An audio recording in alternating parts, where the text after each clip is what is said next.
Hey, what's up, viewers? Today we're going to be doing something a little bit different. We're going to be showing you guys how to do a boat oil change for my MerCruiser, which is a 5.7 liter V8. I guess let's get started by going over a few things that you're going to need first, as well as I guess the preparatory or how to prep the boat before you can do the oil change. So the first thing you're really going to need is an oil change. An oil filter. You don't need a pump, but in my case, since my boat is moored, I'm going to need a pump. I can't get underneath my boat while it's on the water, and I really don't want to take it somewhere that's going to do that, so I'm going to use a pump.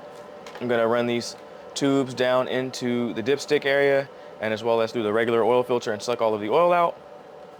And after we do that, we're going to need to replace it with some oil. I recommend using an oil funnel, and as well as an oil filter wrench. I have two different ones because I'm not sure what size that my boat uses. Maybe it's the same size as my car, I don't know, but the one for my car is somewhere. So I have these ones. And I also have some lights. These are going to be very important because it's a little bit dark down there in the engine bay area. So these are going to become very helpful.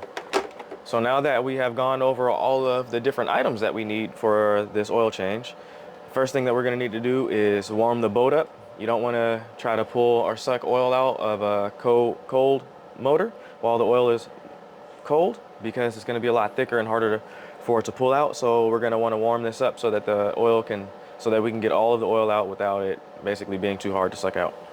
So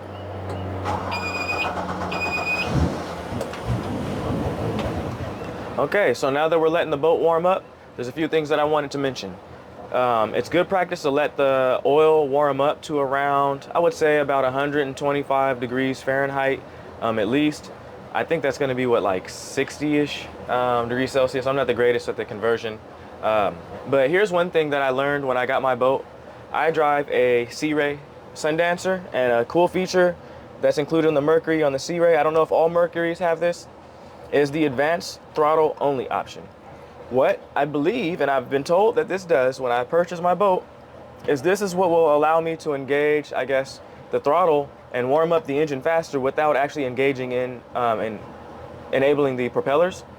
So let's see what happens when I advance throttle. Will the boat start to move, or will it stay in place? I've done this before, and I know it should stay in place, so if I do it right, it'll stay in place. So let's press this button in. It's pressed in. Gonna press it up. Let's see what happens. Nothing.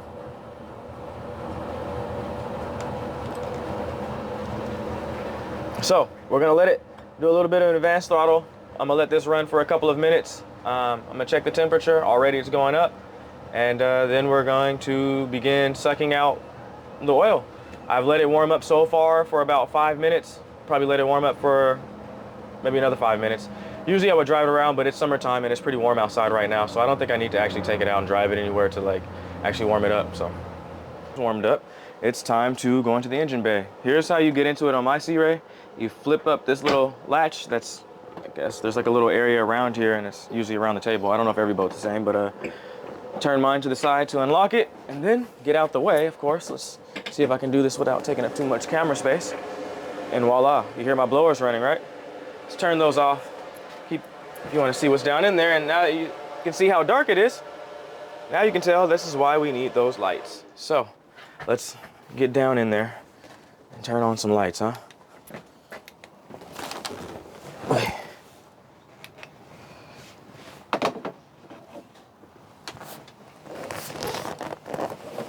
Nice and toasty down here. Slippery from all the other oil. It's probably the worst shoes to wear. Yeezys. I'm gonna sit down right here. Let's turn some more lights on.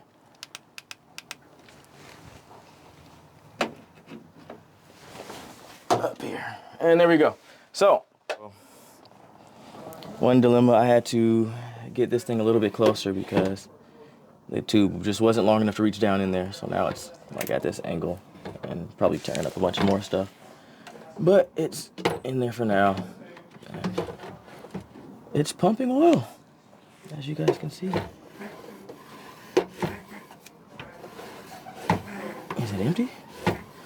Okay, I need to stop filming this part. So now that we've pumped out all the oil, I put the dip switch back. Actually, I measured it using it to make sure that it was all out, and I seen that it was pretty much empty.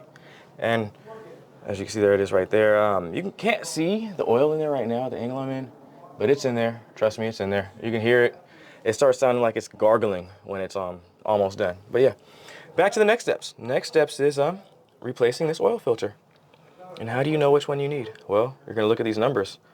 And what I did was a cross-reference because they did not have another Mercury brand. So let's see which one I have for this one. Here, we actually have a Wix filter. The numbers on them are slightly different, but I did a cross-reference. And this is the one that it says it needs. So this is the one that we're going to install. I actually also have a wrench just in case this one's hard to get off. But before we take it off, we're going to want to put a bag around it because oil is most likely going to spill out. So here's kind of how I do this. Basically, I put it over the top as if it's already over the top of it. And then I kind of just wrap it as well as I can around. So now that we've got it wrapped, we've basically got the bag, I'm going to start to twist.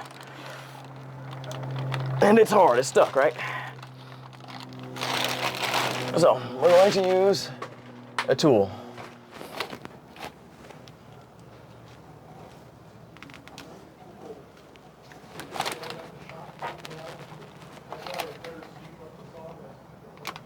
Okay, this isn't working. Okay, as you can see, we're back. I have a whole new outfit on and I had to get a whole new tool. My oil can was darn near fused to the housing. I think that it's just been a while since the oil's been changed and it's really dirty and it's grimed up, or the person who put it on didn't actually pre-lube the can on the bottom before they put it on and it's like impossible to get out, whatever. But yeah, I figured, you know, you guys could see a little bit of how much of a struggle this is, but I was right in the first place. I need to turn this thing counterclockwise, and that's what I was doing. So you're gonna crush it damn near, and you're gonna turn. I've loosened it up already, but this thing was no joke at first, and I think I'm almost ready to use it by hand. And you see I've crushed it in the process of trying to get it out.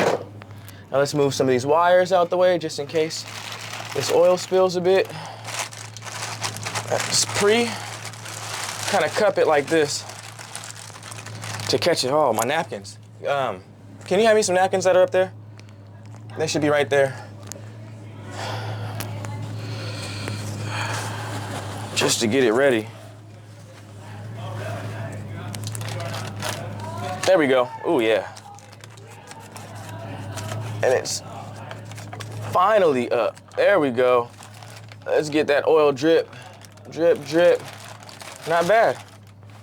I did pretty good. Normally, these things are nasty, but there's lots of oil down in there, so be careful. Don't press down too hard or it will overflow. So just let it kind of soak up a little bit. And I might go get my pump to get the rest of this. So let me pause it because I'm a little. So since I didn't show you guys earlier what it looked like when I was pumping out the oil, now you guys get a chance to actually see the oil flowing through the tube while I'm pumping it out of this oil case housing where the oil case actually screws into.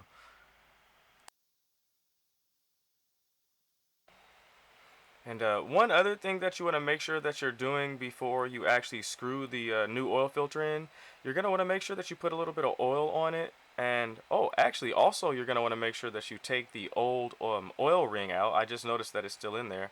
So make sure you get that old gasket out of there so it's not, I guess, creating too much of a gap and you won't be able to tighten it all the way down when you're trying to seal it. I've never actually done it with both, so you could try it, I guess. But I don't recommend doing that, and I'm not going to recommend doing it today. So, yeah, we're going to put a little bit of oil on the top, do it the traditional way. I actually like to put a little bit of oil in the inside of it also, just to kind of prep it up a little bit. So there's so it's pre-oiled and everything. And then once it's pre-oiled, I go ahead and carefully screw it right back on top. So here's the next part. You can see now I'm going to be a little bit careful and did it pretty quick. Nothing spilled and it's going on smooth. Pretty simple, right? It's important that you get this thing screwed on tight. You don't want any oil to be leaking over time and I guess building up. So what I do is after I'm done with this oil change, I'm going to test drive the boat and then I'm going to come back eventually and look under here and make sure that there's no oil leaking. Pretty simple, right? All right, so I'm trying to get out of the way so you guys can see this. I just took the, actually I already took the oil cap out earlier, but I'm gonna put this down in here. And we are going to fill it up with oil finally. The part you guys have pretty much been waiting for. And this oil funnel is, gosh, awful. Look how narrow this mouth is. It's gonna be fun trying to get this in here. Oh. Look at that, just, ooh. Slow. That's what I get for buying them for like $1 on Amazon. But hey, I got it. And the boat's rocking. It's also Seafair weekend, so there's a lot of people here out on this water. So, I'm not surprised that it's rocking, but this is gonna take for freaking ever and my arm is tired. So, home stretch. It's not overfilling. And there you have it. I think we've officially changed the oil on my Searay Sundancer, but the single MerCruiser 5.7 liter. All we gotta do now, I guess, is not put the oil top on there. I guess put the oil top in the right place. This was actually really hard to get off as well. And now we just warm her up and fire right up. Take it for a spin. But you guys want to see what the water looks like out there, huh? Let's go for a ride. Okay, so there's one more thing that before we even drive this, we put the oil in here. We gotta make sure that it actually shows up. So let me get, this thing is ridiculously long. Oh, I don't know what I just dropped, but that's not good. Yes, there's oil in there. Plenty of oil. Where's that? Is there a max line on this thing? Add oil. Nope, it just says, full. It's over full. Whatever, we have more than we need. Okay, but yeah, that's about it. Put it, okay, if I can actually see while I'm putting it. And I know that it's in there because I cleaned this dipstick off after I did the change, so there was 0 oil on here after I drained it. That was some clean looking oil too on top of that, so nice. So if you're doing it right and you know you're actually activating the advanced throttle, you'll hear it engage. So let's listen up, let's listen. See if you hear it actually engage. Hear that? So that's what we want. I know, like once you, yeah, okay.